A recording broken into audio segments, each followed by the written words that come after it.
Hi, everybody. This is Stefan Molyneux from Free Domain Radio. A couple of years ago, I was actually in Oklahoma. Two guys in an alley, they just jumped out, gave me this for no reason whatsoever, and then actually ended up saving my life. It was quite a coincidence. Dr. Keith Smith is the co-founder of the Surgery Center of Oklahoma, also known as the refugee camp for those fleeing the Canadian healthcare system, such as me.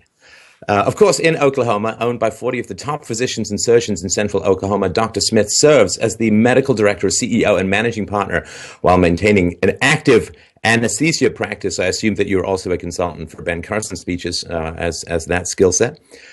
We've chatted before. How are you doing, Dr. Smith? What's new? I'm great. It's great to be with you again.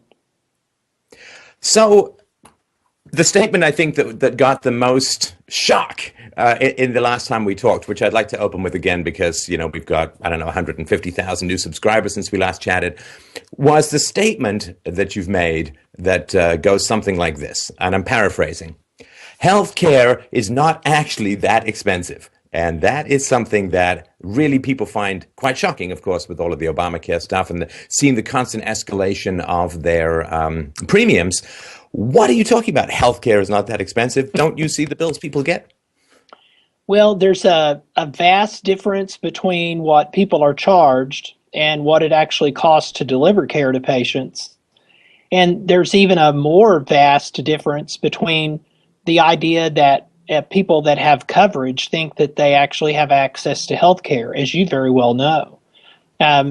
So the amounts that you see on our website are actually the amounts that we believe it costs to actually take care of patients. And not built into that are all the empire building charges that the typical corporate institutions stick into people's bills to sponsor sports franchises or build on endlessly to their huge fortress. And we're not trying to build an empire. We're not going to even franchise. We would like other people to copy us with a very simple notion that they should be honest in their pricing and put forth pricing, not put patients in the very awkward and impossible situation of trying to discover it. And then start some market competition, and then everything that happens in healthcare will look like other industries that operate under an unfettered market. Right. So when people get a bill, they go to the hospital and they get a bill, they think that bill is really just about their health care and everything else is, cut to the bare bones in order to provide as cheap a service as possible. What are some of the costs that people don't see that are baked into that bill over and above the sort of healthcare services that are being provided? Well, here at the Surgery Center of Oklahoma, for instance, we don't have an administrator. So you go to a large health system, and there will be dozens of people, all of whom make a whole lot more money than I'll ever make, and I'm not really sure what they do. I know that they do not actually lay hands on or take care of patients. I know that for sure. So here at the Surgery Center of Oklahoma, we do not have an advertising budget. You go drive down any road and you'll see billboards advertising health plans or health insurance companies, or you turn on the television and you'll see very expensive ads where so-called not-for-profit hospitals are advertising, how great they are and how they provide all this charitable care for the poor. And it really is just a bunch of propaganda and lies. I've joked that it's interesting that the not-for-profit hospitals have to charge 10 times what we do to not make a profit. And that is, I think, a comment on their on their inefficiency, and maybe worse. And so costs of overhead with government regulations, also I think for hospitals, the costs that have to be passed along to others for things like the mandate to treat people in emergency even if they can't pay, and other things like that. I'm just wondering if you have any thoughts about the degree to which that adds to overhead. Yeah, keep in mind that the hospitals have very effectively used the excuse that they have to comply with all of these regulations as just that, an excuse to overcharge and to price gouge people. And they hide behind that veil and do that all the time. The other thing to keep in mind about the dysfunctional healthcare system in the United States, which really operates like the meanest Mexican drug cartel you can imagine, big hospitals are actually paid to the extent that they claim that they lost money.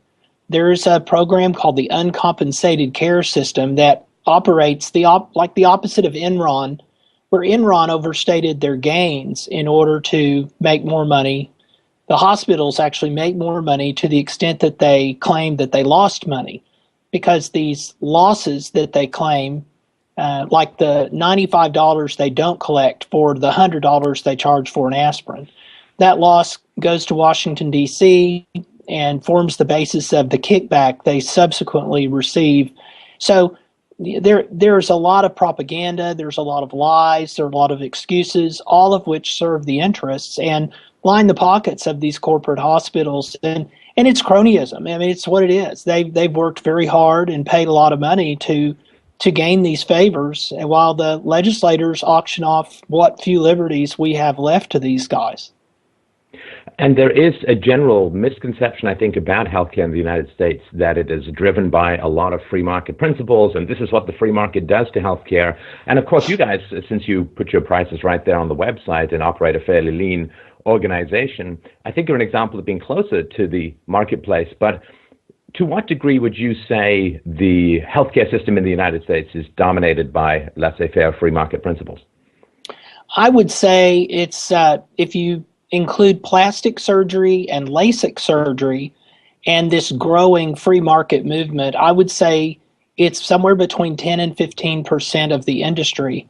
It is growing very, very rapidly. There are people that have seen the wisdom of embracing market discipline like we have, and I'm actually helping them to copy us.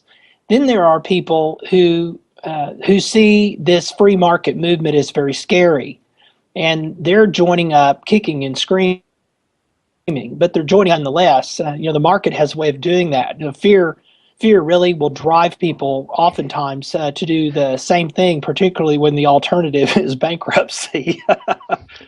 Yes, nothing stimulates one's concentration like the prospect of an imminent hanging, as the saying goes. Now, with LASIK, and I actually had a Canadian on here named Bill Gedner, who is another free market advocate, who pointed out that he could get far better care for his dog because it's not socialized healthcare in the veterinary industry. He could get a scan for his dog the next day, where he'd have to wait months in the Canadian system. When it comes to areas like LASIK and plastic surgery, what are the kind of innovations and price drops that you see where they're most governed by free market principles? Well, what's happened since we put our prices online is patients all over the United States are printing out our price list and walking into their local hospital telling them to step up or I'm flying to Oklahoma City. Now, we've now treated patients from all 50 states except Hawaii, many Canadians, as you know. So there is a very competitive price movement that has begun in the United States. There are companies in the United States, large companies, that have rejected the entire idea of buying health insurance for their employees and rather have taken risk on themselves and walked into the space that typically is referred to as self-insurance or self-funding. These companies pay their employees healthcare bills out of operating revenue rather than subscribing to the insurance scam. So you can imagine those companies have the sticker shock of these ridiculous bills, and they are signing up with us on a regular basis and willing to fly patients, pay all of their travel and lodging expenses, and even pay them per diem for incidentals to get them to come to our facility to spare them one of these bankrupting experiences in their local so-called not-for-profit hospital. So this is a growing movement. It's very threatening to the status quo. The cartel is either acting like this is not happening, or worse, they're actually donning the badge of transparency when they're anything but. And I figured this would happen. There'd be faux transparency, faux free marketers who say, yeah, we post our prices, but ultimately there are many asterisks and things that are not included. Right. bedpan and sheets are extra. Now, when you refer to insurance as a scam, again, the majority of the world perceives America to be this laissez-faire, Wild West, free market paradise for healthcare, and then look at the disasters and say, well, that's what happens when you liberate the economy in healthcare. When you refer to insurance as a scam, I mean, in a free market, it's not. It's a choice. You can roll your dice or not. Why do you call it a scam? Well, true insurance, like you would buy for your car or your home, is not a scam. You have a claim and you file the claim and they pay the claim. But you do not buy insurance for an oil change, and you do not buy insurance for new light bulbs in your house. But that is how we've been conditioned to think of insurance in the health industry. There's a reason for this, and it's because there are a lot of people who line their pockets because it's set up that way.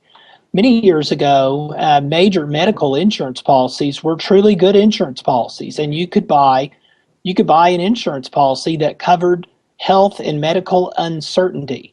That's the purpose of insurance after all. What we do now is we prepay for health care, and because a third-party intermediary is involved, the prices are driven very, very high. The patients many times do not have the sticker shock, so they don't care what it costs. That's actually changing, and the good news is the government never gets anything right. You know, here in the United States, they have prohibited entrepreneurs from issuing insurance policies that people actually want. Anybody in the insurance industry has to promote a product and a service that really nobody wants, but then they're forced to buy. So insurance really is a scam, but the good news is, in an effort to severely line the pockets of the cronies, the current administration drove deductibles up so high they inadvertently, very unintentionally, created a consumer market where so much money was coming out of patients' pockets that they were actually shopping, and they're comparison shopping. And they're finding facilities like mine where the entire expense for a surgery is less than their deductible under one of these new silly plans. So fortunately, the good news is the government just screws everything up that they ever get involved with, and they're actually assisting us in this movement. People ask me, am I scared the government will come shut us down? And I said, no, I lay awake at night afraid that someone from the government will come here to help me, because that would be the kiss of death. Right. So they've made these deductibles, and I've heard like $5,000 deductibles. Maybe they're even higher than that, but $5,000 deductibles. So I think some people are basically saying, when it comes to Obamacare, I'm going to pay the fine for not having insurance. Because the deductible is so much greater than the fine. And if something should happen, then I can go to a place like the Oklahoma Surgery Center and get something done, cash out of pocket. And I'm going to pay for surgery probably less than I'm going to pay in a year or two of insurance premiums that fundamentally remain unusable for me because the deduction is so high. So this rational calculation, it's in a sense driving more people, because Obamacare, of course, I would argue, is sort of in response to two things. Number one is that young people who are mathematically literate were doing the math and saying, well, wait a minute, why am I paying for all of this healthcare for stuff I'm never going to use that's largely for older people and so on? So the young, healthy people who are essential, you can't have an insurance company where only the sick people apply. That's like having insurance for car crashes that only kicks in. You can get it only after you've had a car crash. It wouldn't work at all. So I think young people were opting out, and they kind of needed to be herded back in. And also, I've heard some arguments that say the number of illegal immigrants, 10, 20, 30 million or whatever, who are piling into the emergency wards when they get desperate, is also driving up the cost of healthcare. So I think people were kind of roped back into healthcare to prop up a system of cross-subsidization, usually from the young to the old, from the healthy to the sick, and from the legal to the illegal. I don't know. That's just sort of my thought. I wonder if you had a bigger picture view of that. Yeah, I think you're exactly right. And judging by the number of young, and even, people in their 40s and 50s and 60s, judging by the number of people who come to the Surgery Center of Oklahoma and leave their Obamacare card in the car and come inside with a cashier's check for $3,740 to pay for their knee arthroscopy, that is a very rapidly growing portion of our business. And judging by the number of people that we see, I think you're right. I think that this has turned out to be a very good gamble for people to not pay for these ridiculous insurance policies that have been mandated. You know, what they say, I know you've seen this, the government is that institution whose ideas are so great they have to be mandatory.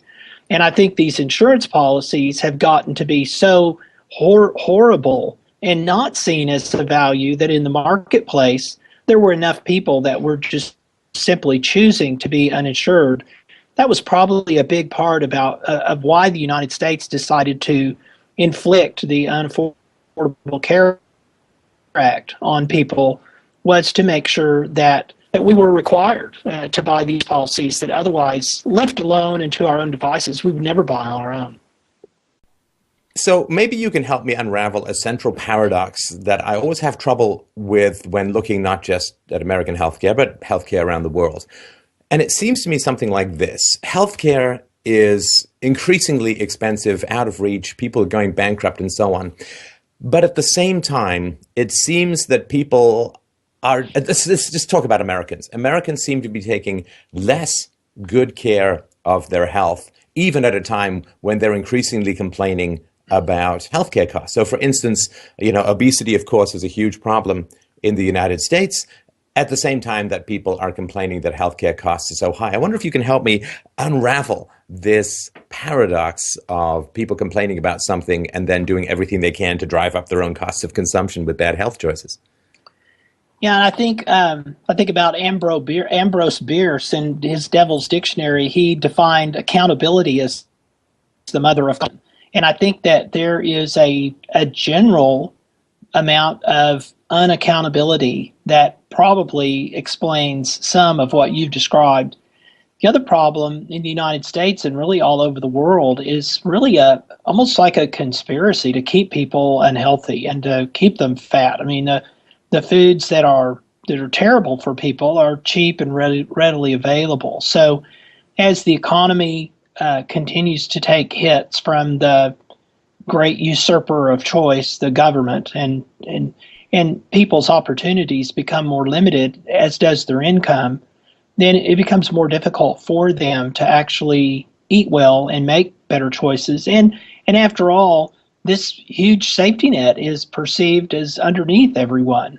I think that as the incredible stories about lack of access, particularly to quality care, begin to materialize, you'll see some turnaround of what you've described, where people will realize, I've got to take care of myself because nobody else is going to do it. And, if I get into trouble because of my lifestyle, I may just be left holding the bag. So I think that we may see a less sedentary turnaround, very paradoxically, from the government getting involved in an industry where they really don't have any business at all in healthcare. So I hope that answers your question. That's how I see that. Yeah, I mean, some bad luck with me. It was bad luck, but of course, a lot of people, 70%, as the estimate that I've heard of healthcare issues are, I don't know, it's euphemistically called lifestyle related, which is basically, people making bad choices and other people in their life not intervening to talk them out of those bad choices. And I think there is this general sense that, doctors are magicians, and whatever you do to your body, they can come in and fix with some magic. But there's a lot that people can do to take healthcare costs in their life and get them under control. A lot of those have to do with better choices, but it just seems weird. You look back at movies from like the 1940s and 1950s, and everybody looks so skinny, and you head down to a beach at Disney World and you wonder how many mammals have washed up on the shore. So it seems like there's this paradox that people are more afraid of healthcare costs, but are making worse decisions and thus exposing themselves to more. And there's only so much that the healthcare system can provide. If people they get diabetes, they're directly taking away healthcare from other people because doctors can't treat two people at the same time. And it is an act, to some degree, I would argue, of general or collectivist irresponsibility to make these bad choices, which then drive up costs for everyone. And that's the tragedy of the commons, really. And that's one of the nice things I think about the resurgence of the free market in healthcare, is that it promotes individual responsibility and individual accountability. And so I think there's a very, very good chance that we will see a turnaround in this trend. I'm actually very optimistic. As powerful as these legislators think their pens are, they're not nearly as powerful as the forces of the market. And in the United States, there really is a growing movement of people that are embracing market discipline and the individual responsibility that goes along with it. Another thing I think that is a bit of a free rider that the socialist healthcare systems have is the amount of research that goes on in the United States seems to me quite staggering. I was going through this list of medical innovations that have come out of America, and the remnants of the free market system do seem to be kicking up a huge amount of innovation that is not being matched, as you would imagine, by the socialist systems. Is that sort of your experience? Do you see a lot of, you go to conferences and so on, and you have to keep up your education. Do you see still a lot of innovations? Is the pace slowing or increasing or staying about the same?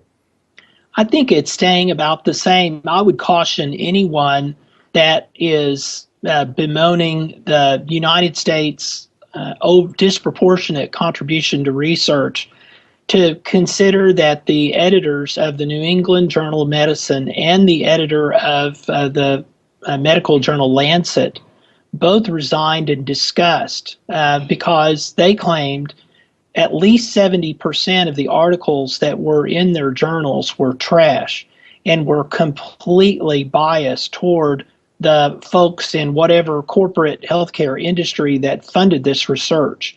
The government funds a lot of research, and as you can imagine, the results of many of these studies are consistent with receiving the next grant or consistent with the views of whoever in government was agreeable to funding these studies.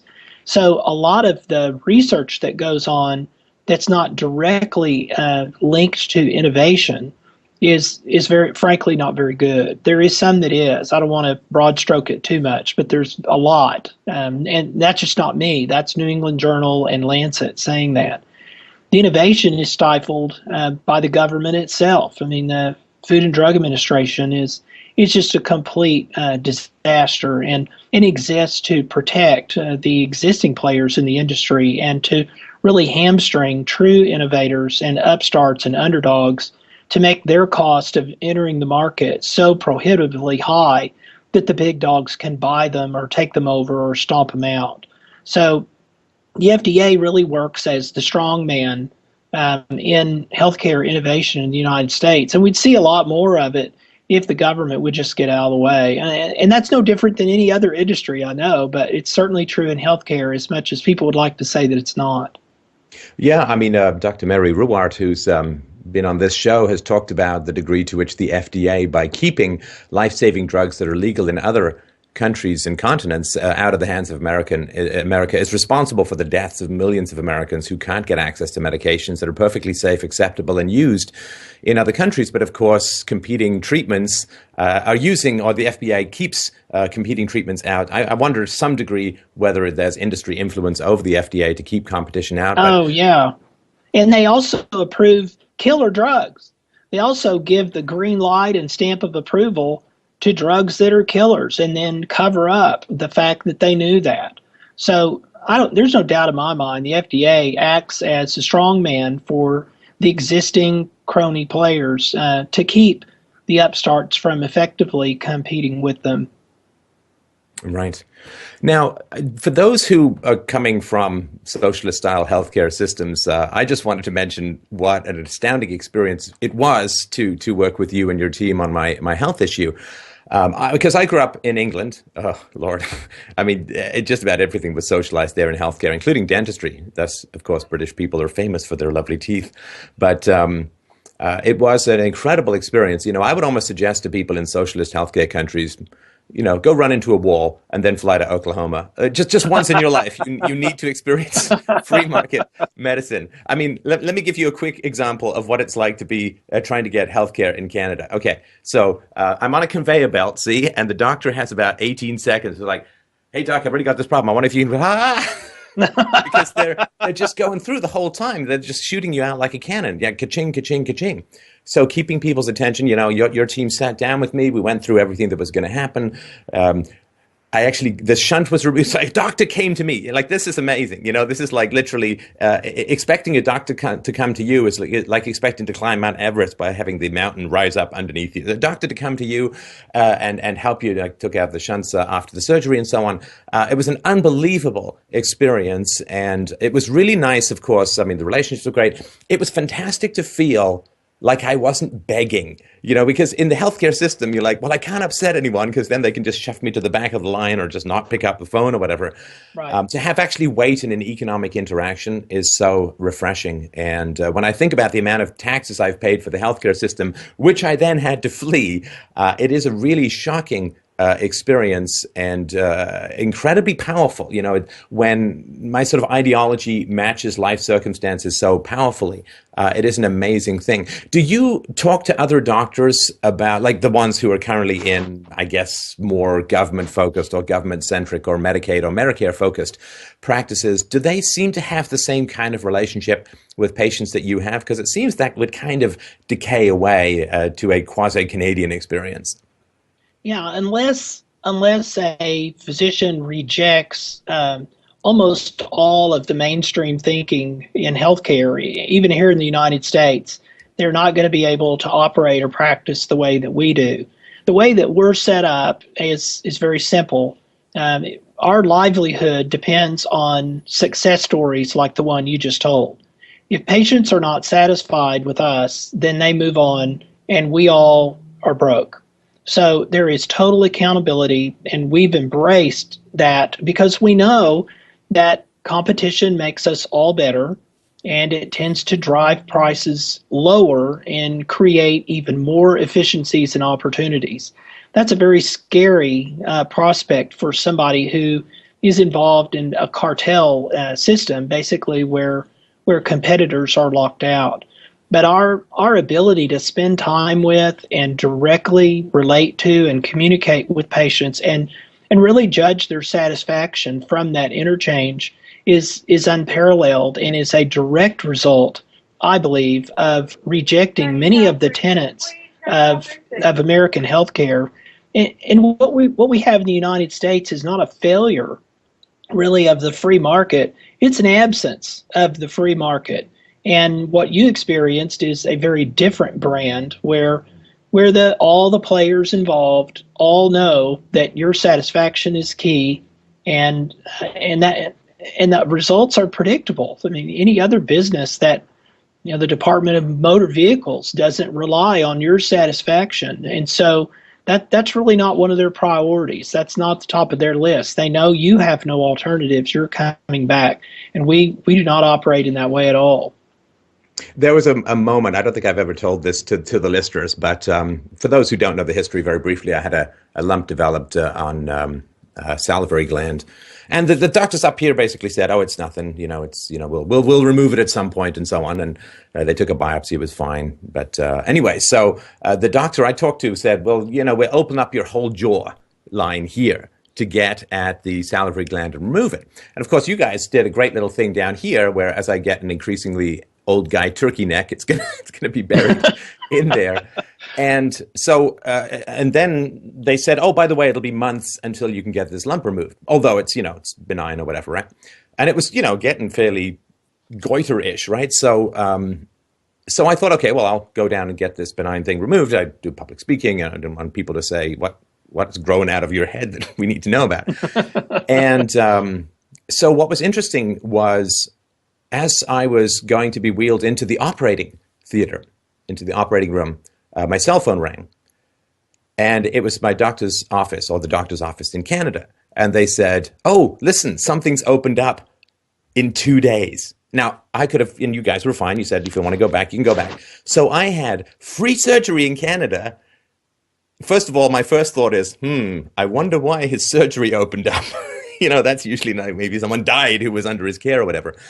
But even though I had the alternative to get right back on a plane and get free surgery in Canada, I got to tell you, there's no doubt in my mind, because basically they were setting off a cherry bomb on the side of my head and going to pick up the remnants. And you guys went in, I don't know, with what kind of weird, bizarre spider leg surgery technique that you use.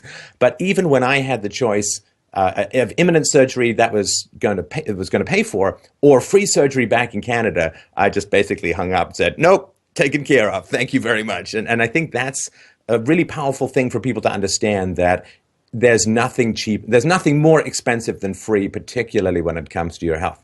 That's a story without a question, so I just wanted to mention that for my listeners. I remember that very clearly. If you remember, I was the one that wheeled you back to the operating room, and I remember when your phone rang, and I remember that very clearly. We had a brief laugh about that before you drifted off to sleep. Yeah. So it's, P.J. O'Rourke, the quasi-libertarian comedian, said, if you think healthcare is expensive now, wait until it's free.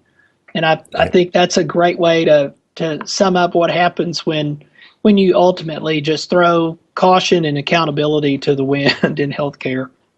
Yeah, and I mean, I've been perfectly cancer-free since you guys operated. I still go in for my blood work and so on. So I also wonder the degree to which the doctor in Canada might have actually got it all. And of course, you guys did, which was, literally a life or death decision. Oh, well, it cost me a little bit of money. Yeah, well, it still cost me less than a funeral. And that's pretty significant. Now, I just wanted to mention one or two other things, ask you a question about sort of what people can do. So one of the things that, as a free market guy, you sort of, these prices are outrageous, right? A lot of people have to pay for these, as you say, $100 aspirins and so on. So most people would say, okay, well, what we should do is we should just, let's go up and open a hospital and stop providing this stuff for free. Now, what are the kind of regulatory hurdles? I remember reading something about a certificate of need or something like, what are the hurdles that are stopping people from just going in and undercutting these outrageous prices? Well, in the United States, there are several states that have these certificate of need laws. And what it basically says is, if I want to go start a hospital, I have to go before a board and demonstrate that the community actually needs this hospital that I am willing and able to fund on my own. And the members of the board invariably are the big hospital administrators for the existing players in the marketplace with whom this new hospital would compete. So there's just no passing these certificate of need barriers. Those laws are coming under more scrutiny and review in the United States because it's just so obviously unveiled and anti-competitive. And I think that those laws will actually begin to break down, and we're starting to see that. The other barriers, one is in the Unavailable Care Act, where the government basically said there can be no government payments to any hospitals that are owned by doctors. So that prohibited the construction of hospitals that have any portion of physician ownership attached to those facilities. Surgery Center of Oklahoma, we're completely owned by the doctors who operate and work here. So that was a gift from Washington to the American Hospital Association to gain their support of the Unavailable Care Act. So what's happening now, though, is there are physicians who are building hospitals, and they're saying, well, we just won't take any government patients and we won't take any government money. But that obviously provides an access issue for a lot of people. There are lots of regulatory barriers. The certificate of need laws and the anti-competitive stance against physician-owned facilities are obviously two. One of the other things that's happening is the giant hospitals they've been on a buying spree of primary care doctors' practices. One of their favorite things to do is to walk into a small town and buy all of the practices there, and that starves off all referrals to the local hospital, which they can then pick up very cheaply. That local hospital then just serves as the entry point to the conveyor belt to the mothership. And that's been a strategy by these big so-called not-for-profit hospitals that charge so much money. And they have enough money to go out and really engage in these hostile takeovers. So if you are wanting to start a hospital in an area, you're going to have some source of referrals. You're going to have physicians who are willing to come there or send their patients there. but you're constantly looking over your shoulder, waiting for the Leviathan Hospital, to come in and basically buy any and everyone that you're associated with, and it just completely shuts off the water supply, patient supply to a facility. So cronyism's alive and well in healthcare, and the people. The other thing I caution people: it's really easy to take your eye off the ball and blame these cronies, blame these big insurance companies and these big hospitals. But all they've done, after all, is purchase these favors and purchase these advantages from the real goons in the equation. And people really should not take their eye off the ball, but it's the state, it's the government in D.C. that has auctioned off all of these favors. And that's really where we need to focus, because whenever something's wrong, the average guy says, well, we need to appeal to government to solve this, when government caused it in the first place. And invariably, they use our own welfare as their alibi for completely taking over our lives. So I've been harping on that recently, that as greedy as some folks are, and by greed I mean actually taking what is not their due by actively entering into exchanges that are not mutually beneficial and being perfectly okay with that. The real culprit is the state, and it's the government. So when people are at their dinner parties or wherever they're hanging out with their friends, and this sort of topic comes up of, we need to have socialized healthcare, we need, it's so expensive and so on. If you could sort of give the elevator pitch that people can replay in their brains, what is it that you would like people to say to those who are feeling cornered into, the Democrats obviously have wanted socialized healthcare for 50 or 60 years, and their stated goal is to destroy the insurance market with Obamacare so that the insurance companies can be swept aside. What is it that you would like people to really have in their heads when they want to push back against these kinds of arguments? Well, of course, the source of every problem in healthcare in the United States is the government. Anything you want to discuss, whether it's high price, whether it is lack of access, any part of that, rural healthcare issues and access, every bit of that is by design, has come from Washington, D.C. So the idea that we want to actually throw the solution to this problem to the very people who caused it seems illogical to me. That's a response many times I give people. The other way to think about this is I'm not a utilitarian at all. The idea that we need to do this because it works better oftentimes ignores what I would consider the moral flavor of taking from one person their property and giving it to another. I oftentimes will use this scene where you tell a family, cancel your vacation because this fellow across town you don't know is sick, and he needs all that money you were going to go spend on yourself and your kids at Disney World. So, cancel your vacation. Somebody you don't even know is sick. Really kind of, I think, helps people understand. And there really is a difference between charity and theft. And we're called, I think, to be charitable toward our fellow man, and people typically are. Whenever somebody asks me that question, yes, but what about the poor? And I ask them, what poor person, what poor individual do you have in mind? Is there someone you would like to help? Because I know what my intentions are toward the poor. Why don't you tell me yours? But there is this very easy trap where the folks on the big socialized medicine fan side, they want to consider the poor in the aggregate. And if we're going to consider the poor in an aggregate, then we ultimately wind up talking about a system.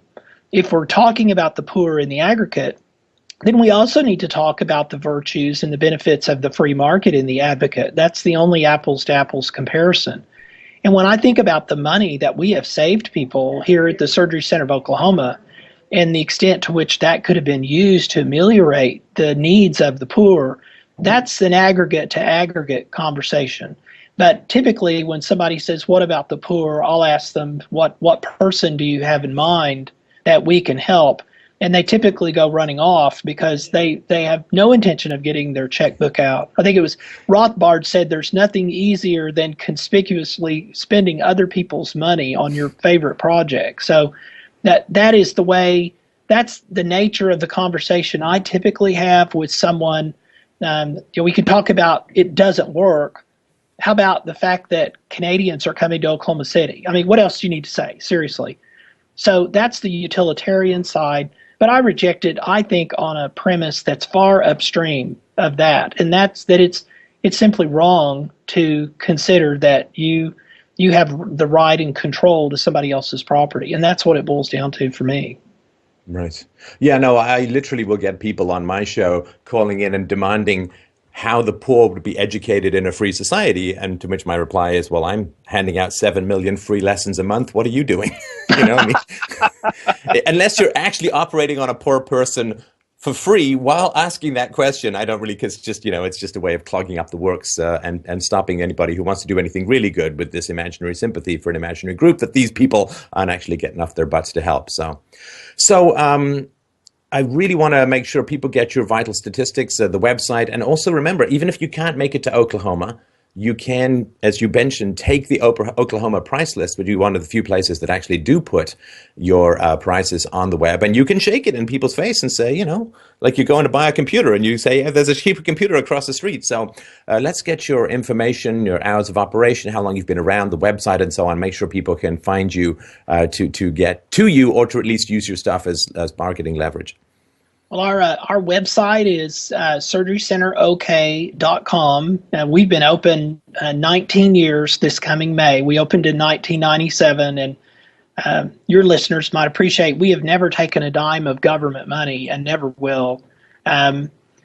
We're located in Oklahoma City, and one of my favorite statistics I just got this morning, and it's not really a statistic, it's a story. I had a surgeon come into my office and say he set a new record from the time the patient called to the time they were actually on our surgery schedule was 30 minutes. So it is a very